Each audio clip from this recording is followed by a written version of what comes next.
করলেন অবনত চিত্তে একবার দিলের আবেগটুকু উজাড় করে জোরে শুরু করে আলহামদুলিল্লাহ।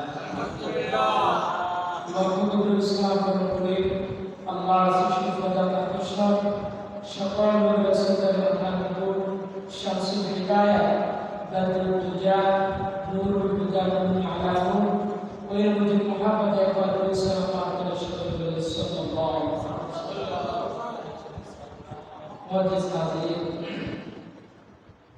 গত সপ্তাহে আলোচনা করেছিলাম কাদের উপর কুরবানি করা ওয়াজিব।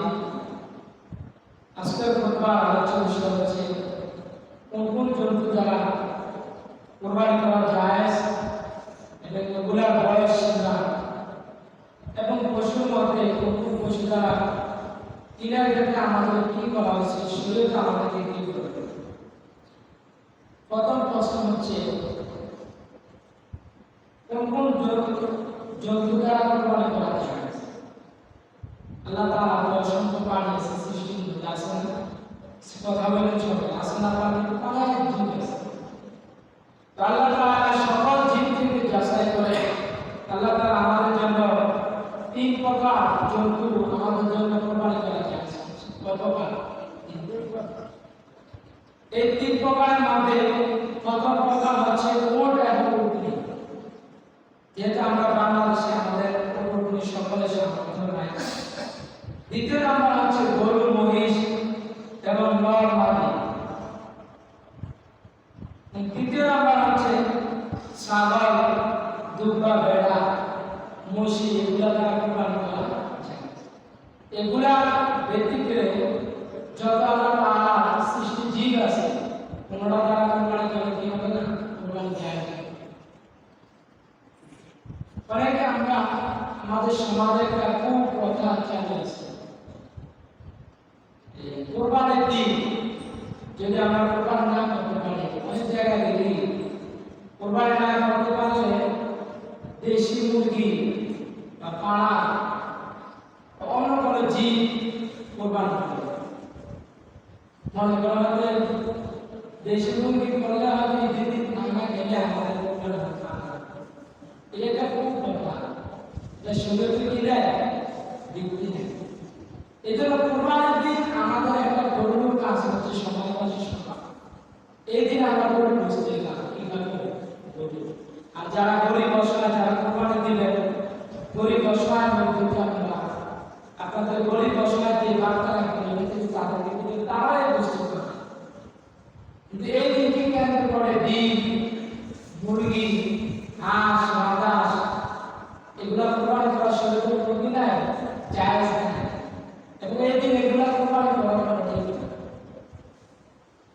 এখন আসেন প্রশ্ন হচ্ছে আল্লাহ তাআলা তিন শ্রেণীর পশু আমাদের জন্য জায়েজ করলেন, জন্তু আমাদের জন্য জায়েজ করলেন। এই জায়েজ করার পরে আল্লাহ তাআলা একটা সময় নির্ধারণ করে দিয়েছেন। কি করেছেন? নির্ধারণ করেছেন। গরু এবং মহিষ, বলদ, গাভীর জন্য হচ্ছে 2 বছর। গরু, মহিষ, গাভীর জন্য কত বছর? পূর্ণ 2 বছর হতে হবে। কিন্তু আমাদের সমাজের একটা প্রথা অনেকের মধ্যে চালু আছে, মানুষের বাজারে যাওয়ার পরে নিজে অনেকগুলো গরু আমাদের প্রিপারেশন দিয়েছে। মানুষের গরু কেনার সময় দাম আমরা চাই না দাম শুনি বা দাম উঠে যেতে। শরীর কিন্তু দাম কথা বলছে, শরীর বলছে 2 বছর। পূর্ণ 2 বছরে একদিন কম হলেও কুরবানি হবে না। এবার গরুটা যত মোটা আকার দেয় কি হবে না, কুরবানি হবে না। এই জন্য গরু কেনার ক্ষেত্রে যার থেকে আপনি গরু ক্রয় করবেন কেনার আগে বুঝে শুনে তার সে কি গ্রাম্য না সে নিজের বাবা গরু না অন্য কোথা থেকে বাড়াতে করা বা চুরি করা আপনাকে বলা হয়েছে দেখো কোথা থেকে বড়, কিন্তু বয়স কি হয় না, পূর্ণ 2 বছর হয় না। 2 বছরের একদিন কখনো কুরবানি কি হবে না, জায়েজ হবে না। শুধু বস্তু রাখতে পারবেন, টাকা খরচ করবে, ওয়াজিব হবে না। কুরবানি বকরা দেওয়ার মাধ্যমে ঈদের নামাজ হবে।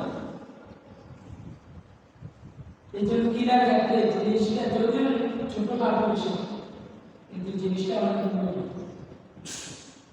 এরপর আরেকটা বিষয় হচ্ছে ওট এবং উটনি আমাদের মধ্যে যদি কেউ কিনে টাকা পয়সা থাকে, ওট এবং উটনির ক্ষেত্রে হচ্ছে শরীয়ত নির্ধারণ করা হয়েছে 5 বছর। কয় বছর? 5 বছর। 5 বছর পূর্ণ হচ্ছে ওট এবং উটনির জন্য শর্ত। আর এগুলো আছে গরু মহিষ এবং ওট। গরু মহিষের জন্য 2 বছর, ওটের জন্য 5 বছর। এবং অপরদিকে ছাগল, ভেড়া, কুকুর, মোষ, মাঝি যত জীব আছে, যত পশুগুলো আছে, এগুলোর জন্য হচ্ছে পূর্ণ 1 বছর। কয় বছর? পূর্ণ 1 বছর। 1 বছরের পর মনে এটা কোরবানি হবে। কিন্তু আমরা এই ভেড়া এবং দুব্বা এগুলার ক্ষেত্রে যদি মোটা তাজা হয়, কি হয়? মোটা তাজা দেখতে 1 বছর পূর্ণ বেশি বুঝতে হবে, তাহলে এটা হবে। তবে ফুকাহে কেরামগণ বর্ণনা করেন যে 6 মাসটা দিয়ে কোরবানি না করার চেয়ে 1 বছরটা যেটা ছাগল ভেড়া এটাই উঠবে। এটা কি? এরপর হচ্ছে আমাদের কোরবানির ক্ষেত্রে একটি পশুকে কয়জন অংশীদার কোরবানি করতে পারে? এটা সব অনেক সময় মানুষ বিভ্রান্ত হয়ে যায় যে হয়তো 5 6 জন 3 জন, কিন্তু শরীয়ত বলে দিচ্ছে 7 জন। গরু এবং মহিষ এগুলা কিন্তু কয়জন? 7 জন। কয়জন? 7 জন হতে পারে। আর এটার ক্ষেত্রে যদি 5 জন হয় বা 3 জন হয় বা 2 জন হয়, এই 2 জন হওয়ার পরে যদি বলে যে একজন যে আমরা তো 2 রে কোরবানি দিই, আমি একা দিই, কি করি? একা কোরবানি দিই। মানে একা দিলে আমি কোরবানি দেই না, আমি কোরবানি একা দিই। কিন্তু আমি একা কোরবানি দিও আপনার মৃত মা, মৃত বাবা বা গাউস কুকুর আমাদের কারণে নবীর নামে কি করতে পারবে? কোরবানি করতে পারবে। অনেক মানুষ আছে তার 6 জন কোরবানি করে, 6 জন। যদি 6 ব্যক্তি কোরবানি করে তাহলে 6টা নাম হয় না। এমন বলতেছে আমরা তো আরেকটা নাম করে দেব। যদি কোনো ব্যক্তি 6 নামের পরে আরেকটা নাম বৃদ্ধি করে যে আমি একটা নাম আল্লাহ রাসূলের নাম কোরবানি দিই, তার মানে আল্লাহ রাসূলের এই কোরবানি দিচ্ছেন, এটা কোরবানি করা যায়। এবং এই কোরবানির বস্তুগুলা আপনারা 6 শরীক 7 শরীক বর্ণন করে নেবেন এবং একটা শরীক আল্লাহ রাসূলের নামে যেটা থাকবে এটা থেকে আপনারা সদকা করে দিবেন। কি করে দিবেন? সদকা করে দিবেন। এখন প্রশ্ন আমি যেটা বলছিলাম যে একটা কোরবানির ক্ষেত্রে পশুকে কয়জন অংশীদার?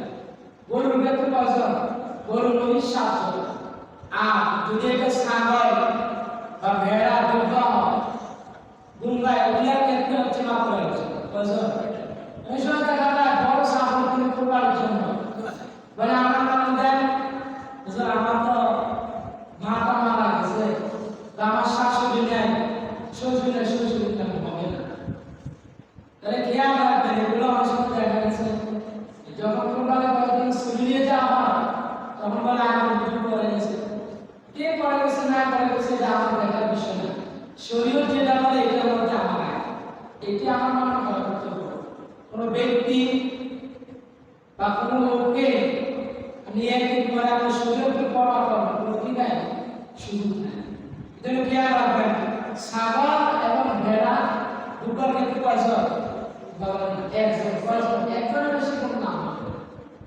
এরপর প্রশ্ন হচ্ছে গরু মহিষ বা উটের অংশীদার উত্তম না ভেড়া ছাগল দুব্বা অংশীদার উত্তম?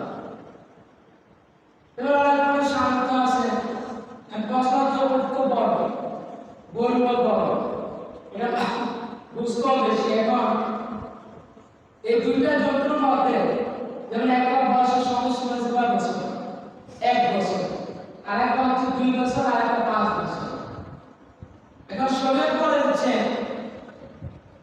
ওদের স্বামীর মধ্যে এসেছে যদি এটা গরু বা ভেড়া, মহিষ, যা বলেন বা উটনি বলেন, এগুলা চেয়েও একজন কোরবানি দেওয়ার জন্য ছাগল কোরবানি করা, কি করা? ছাগল কোরবানি করা। এখন গরু বা মহিষ এগুলো নিষেধাজ্ঞা না, এগুলোর ক্ষেত্রে হচ্ছে যেমন আপনার একটা ফ্যামিলি, একটা পরিবার, একটা সাহায্য আপনার আল্লাহ তাআলা হয়তো সম্পদ দিয়েছে, কিন্তু আপনি একটা ছাগল কোরবানি করার পরে আপনারা যদি যে বস্তু খান বা যা করেন এর কিন্তু আল্লাহ সন্তুষ্ট থাকে। আপনাদের দেখেন যে আপনি একটা ছাগল কোরবানি করার পরে আপনার ফ্যামিলি পুরো সবাই এরা সন্তুষ্ট না, তারা আপনার জন্য কি গরু, আপনার জন্য কি মজা সামনে। এবার আমরা 6 জন বা 7 জন কোনো অংশীদারের মধ্যে যদি কেউ গোশত খাওয়ার আশায় কোরবানি করে, কোরবানি করার কোনো ক্ষতি হবে কি? একজন লোক কোরবানি করার জন্য 6 জন লোক কোরবানি করে, কয়জন লোক? 6 জন। 6 জনের মধ্যে একজন লোকের নিয়ত হচ্ছে গোশত খাওয়া, কি খাওয়া? গোশত খাওয়া। যদি আপনাদের মধ্যে এমন কোনো শরীরটা থাকে 6 জন বা 3 জন বা 2 জন, একজনের নিয়ে যদি জানেন যে সে গোশত খাওয়ার নিয়ে কোরবানি করে, কি খাওয়ার নিয়তে? কথা বলেন না, গোশত খাওয়ার নিয়ে কোরবানি করে, তাহলে কোন ব্যক্তি যদি 1 ইঞ্চি পরিমাণ বা 1 বিন্দু পরিমাণ যদি তার নিয়ত থাকে গোশত খাওয়া, তাহলে পুরো কোরবানি হবে, পুরো কোরবানি কি? তাহলে গরু কিনা হবে, টাকা ব্যয় হবে, কিন্তু তাদের কোরবানি আল্লাহ দরবারে কি? এই জন্য ফুকাহে কেরামগণ বর্ণনা করেন, এই জন্য গরু কিনেন বা ছাগল কিনেন, দুর্বা কিনেন, কিনার আগে অংশীদারের সাথে আগে আলোচনা করবেন যে আপনি তার সাথে কোরবানি দিচ্ছেন, যে তাদের যদি এখন আপনি তাদের মধ্যে কেউ যদি বস্তু খাওয়া নিয়ে থাকে তাহলে তাকে বাদ দিয়ে দিতে শুরু করতে, গরু কিনেন, ছাগল কিনেন, কিনে শরীর অংশীদার কি করে দিতেন? বাপ করে দিলেন, যে শরীরকে নিয়ে। কিন্তু আপনি জেনে শুনে একজন বড় লোক টাকাওয়ালা, তার সেই বড় দেখা সমাজে তাকে নিয়ে নিলেন, এই শুরু ঠিক আছে, ইচ্ছে করে তাকে যদি নিয়ে গেলে আপনার কোরবানি করেন। এই জন্য এখানে কোরবানি দিতে টাকাওয়ালা পয়সাওয়ালা কোনো কি নেই, যাকে আল্লাহ তাআলা সামর্থ্যবান করেছেন সে কোরবানি করবে। এই জন্য কোনো ধনাঢ্য ব্যক্তি ওনাকে বাদ দিয়ে দিলে হয়তো আমার ব্যক্তিত্ব কমে যাবে, ব্যক্তি পূজা করতে পারবে, কোনো লাভ হবে না। কোরবানি করে যাবেন, বয়স্ক হবেন, দাড়ি পাকবে, দাড়ি সাদা হয়ে যাবে, সম্পদের মালিক হতে পারেন, কোনো কি এগুলা দুনিয়াতে আপনি দাপট দেখাতে পারবেন সাময়িক সময়, যখন আপনার রুম চলে যাবে আপনার বান্ধবী সেটা এসে। এই জন্য কোরবানির ক্ষেত্রে কারোর সাথে মন মালিন্য করে নিজের ব্যক্তিত্ব দেখানো কি করা ঠিক না। যদি দেখেন আমার মনে করা এখানে কোরবানি করাচ্ছে, আপনি না করা, কোরবানি তো তাদের জন্য যারা মুমিন, যারা আল্লাহকে বিশ্বাস করে, নবীকে বিশ্বাস করে, যারা ইসলামের শরীয়ত মাফিক হুকুমত বিশ্বাস করে। এরপর আরেকটা প্রশ্ন হচ্ছে 7 ভাগের পশুতে, 7 ভাগের পশুতে মৃত পিতা মাতা, আত্মীয় স্বজন বা যে কোনো মৃত ব্যক্তির নামে কোরবানি যাবে কি? 7 ভাগের মধ্যে যে কোনো একটা লোক আপনাদের মধ্যে নাই, এগুলা একটা যদি হয় নবী, ওলি, পীর, গাউস, কুতুব, পিতা মাতা, ভাই বোন, তাদের নামে প্রত্যেকের নামে কোরবানি করা যাবে। কি বলা যাবে? কোরবানি করা যাবে। বরং কোরবানিদাতা যদি ধনী হয়, কোরবানিদাতা কি হয়? ধনী হয়, তাহলে তার ওয়াজিব আদায় হবে। কি আদায় হবে? কিন্তু যদি কোরবানিদাতা গরিব হয়, কিন্তু তার